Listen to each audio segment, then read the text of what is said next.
conflito nos Estados Unidos, o presidente Donald Trump recebeu uma ligação por telefone do líder russo Vladimir Putin. Os dois conversaram sobre o conflito no Oriente Médio entre Irã e Israel. Quem traz as atualizações para a gente ao vivo é o Eliseu Caetano, direto da Flórida. Eliseu, muito bem-vindo, boa noite para você. Quais são os destaques dessa conversa entre Donald Trump e Vladimir Putin? Olá, Fabrício, e a todos que nos acompanham. O presidente da Rússia, Vladimir Putin, teve agora no final da tarde deste sábado um encontro por telefone com o presidente Donald Trump. A ligação, o diálogo entre os dois durou cerca de 50 minutos e teve como foco principal a intensificação do conflito entre Israel e Irã, além do futuro das negociações sobre o programa nuclear iraniano. A informação foi confirmada pelo Kremlin por meio do assessor Yuri Ushakov. Durante a ligação, Putin condenou veementemente a ofensiva militar israelense contra o Irã, classificando a operação como um fator de grave risco para a instabilidade regional. Vladimir Putin expressou séria preocupação com a possível escalada do conflito, que teria consequências imprevisíveis para toda a situação no Oriente Médio, disse o assessor do Kremlin a jornalistas russos. Já Donald Trump, por sua vez, descreveu os acontecimentos na região como, abre aspas, muito alarmantes, fecha aspas, ainda segundo este mesmo relato do Kremlin. Apesar das divergências sobre a ofensiva israelense, os dois líderes indicaram uma provável abertura para retomar o caminho diplomático com relação ao acordo nuclear iraniano, que foi abandonado pelos Estados Unidos durante o primeiro mandato de Donald Trump lá em 2018.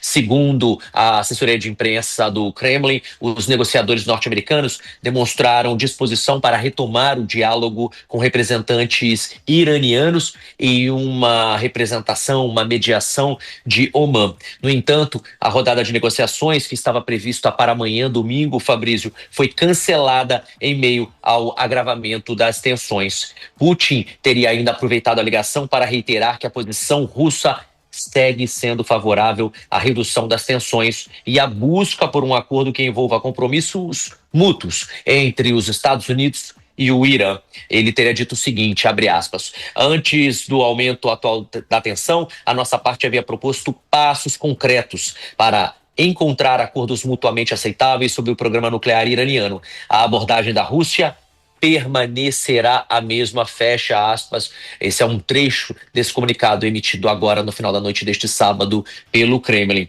Além do Oriente Médio, os presidentes abordaram conflitos entre Rússia e Ucrânia. Putin afirmou que Moscou está, sim, disposta a retomar as negociações com os ucranianos, mas isso somente após o dia 22 de junho. Já Donald Trump teria reiterado seu desejo por um fim mais rápido possível dessa guerra que já se arrasta há quase 3 anos. O Ushakov, o emissário da imprensa do Kremlin, destacou ainda que os dois presidentes expressaram satisfação com o canal direto de comunicação e com aquilo que ele chamou de uma relação pessoal entre eles. No final da ligação, Putin ainda teria parabenizado Donald Trump pelo seu aniversário de 79 anos, completados hoje, nesse sábado. Aliás, completados em meio a uma onda de protestos por diversas cidades norte-americanas, inclusive na capital, Washington, D.C., por conta das posturas de Donald Trump à frente desse governo, sobretudo com relação à imigração, um tema muito sensível por aqui. A conversa entre os dois líderes, Fabrício, ocorre, como a gente não poderia deixar de pontuar aqui, em meio ao aumento, de uma forte pressão global para a contenção, melhor dizendo, da violência entre Israel e Irã, e também dessa ameaça, de uma ampliação da guerra, como você estava dizendo aí no estúdio, que já vem acontecendo numa outra escala já há algum tempo, e para também evitar um aumento dessas discussões além das fronteiras do Oriente Médio. A disposição conjunta por um diálogo ainda é vista por aqui nos Estados Unidos com um tom cauteloso, não apenas pela imprensa, mas também pelos analistas políticos, mas também é vista como um sinal importante para evitar aquilo que já é dito por aqui como um colapso total das negociações nucleares e uma nova guerra de grandes proporções na região. Eu volto ao estúdio. É com você, Fabrício.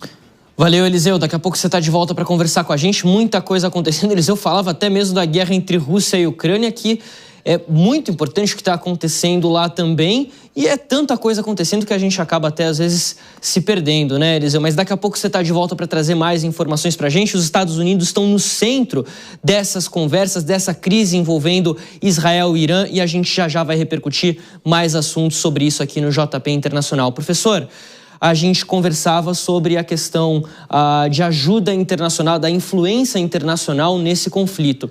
Historicamente, a Rússia é aliada ao Irã, mas já de algum tempo, essa aliança deu uma enfraquecida. Hoje, o Irã está, a gente pode dizer, né, mais isolado do que nunca no cenário internacional, não? Eu digo a você que o Irã está pagando caro por escolhas equivocadas. Respondendo, inclusive, a tua pergunta, a Rússia ainda continua a ser a aliada estratégica do Irã. Inclusive, em funções de acordos recentes, observamos que a Rússia ratifica a sua parceria tecnológica, energética, inclusive armamentista, com o Irã. Só que a Rússia tem seus próprios problemas, e graves problemas.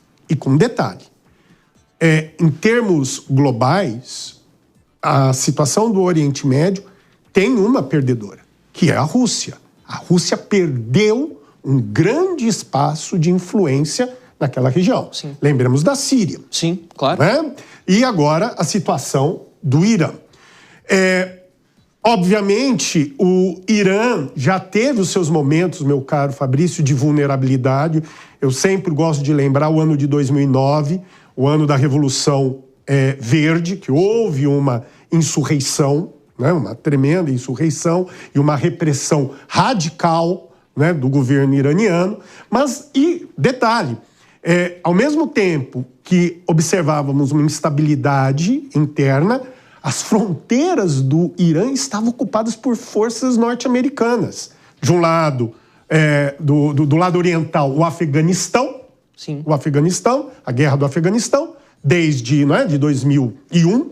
E do outro lado, desde 2003, o Iraque. Perfeito. O Iraque. Só que o que nós vamos perceber? O Irã se torna uma peça-chave no processo, vamos dizer, de contenção daquilo que nós chamamos de jihadismo dentro do Oriente Médio.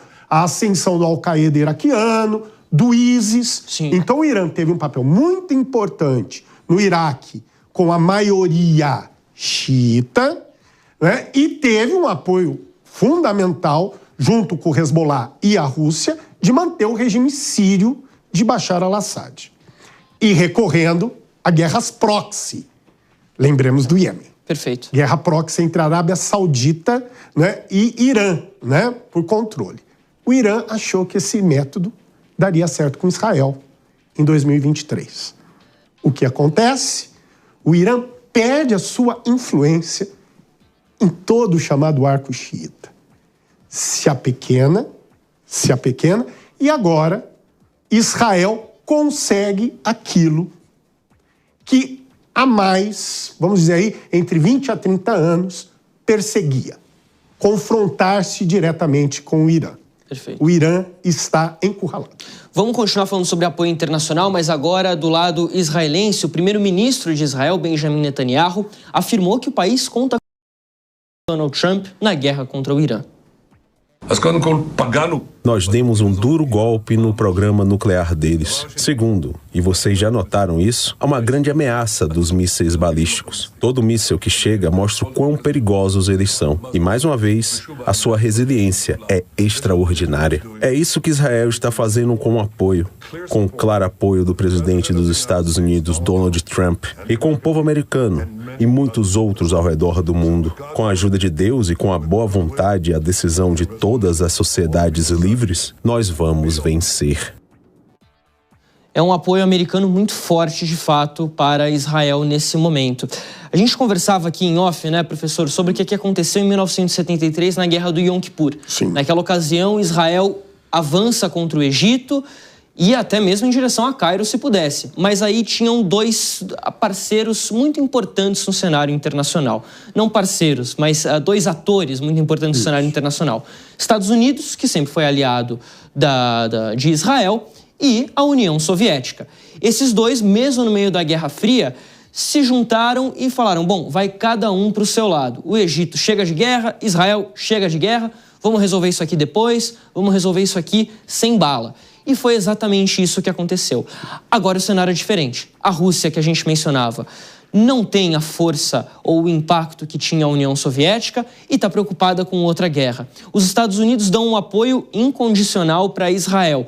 Está faltando no mundo um grande mediador para uma situação como essas? Ainda mais se a gente olhar, de repente, a China, que não está interessada nesse conflito? Você trouxe aí o conflito de Yom Kippur. O mundo era outro. Sim. O mundo era bipolar, com duas superpotências nucleares consolidadas. Estados Unidos, União Soviética. União Soviética que apoiava o Egito. Sim. E Israel, apoiado pelos Estados Unidos. Não é? E naquele contexto, houve uma composição para uma estabilização. O mundo agora é completamente outro. Sim. Eu estava até brincando com você, né? São também as vicissitudes da multilateralidade. E o mundo está em mudança. O palco político está em mudança. Estamos vendo transição de poderes. Também temos a característica de governos viris, não é? Não vamos aqui adentrar muito a questão do neopopulismo, mas nós estamos testemunhando governos, inclusive, dentro, né, de espaços democráticos referenciais como os Estados Unidos, onde o discurso é um discurso viril. Mas o que me parece, Fabrício, que nós temos que observar agora é esses diálogos entre Trump e Putin. Sim. Tudo bem que a Rússia passa pelos seus próprios infernos. Mas ela ainda tem uma significância nesse cenário. Peso global significativo. Então, creio que esse diálogo entre Trump e Putin terá como finalidade uma política de acomodação, avalizada, inclusive, pela China. China que hoje está alinhada com aquelas conversas que a gente viu acontecendo ao longo das últimas semanas entre Trump e Xi Jinping, também entre os negociadores de Estados Unidos e China para resolver a guerra comercial. Isso pode significar que a China vai entrar também nessas conversas para tentar desinflamar esse conflito agora entre Israel e Irã? Fabrício, inexoravelmente, a China tem interesses dentro do Oriente Médio. O Irã fazia parte do projeto da nova Rota da Seda. Então, o processo de estabilização é imprescindível. Não tem como estabelecermos bons negócios em ambiente hostil, em ambiente de guerra. Só que eu volto a insistir. A ação da China é uma ação diplomática. A China não tem nem interesse, nem condições ainda militares, como potência em ascensão, para agir de outra forma, a não ser diplomaticamente, num processo de coalizão com a Rússia e Estados Unidos.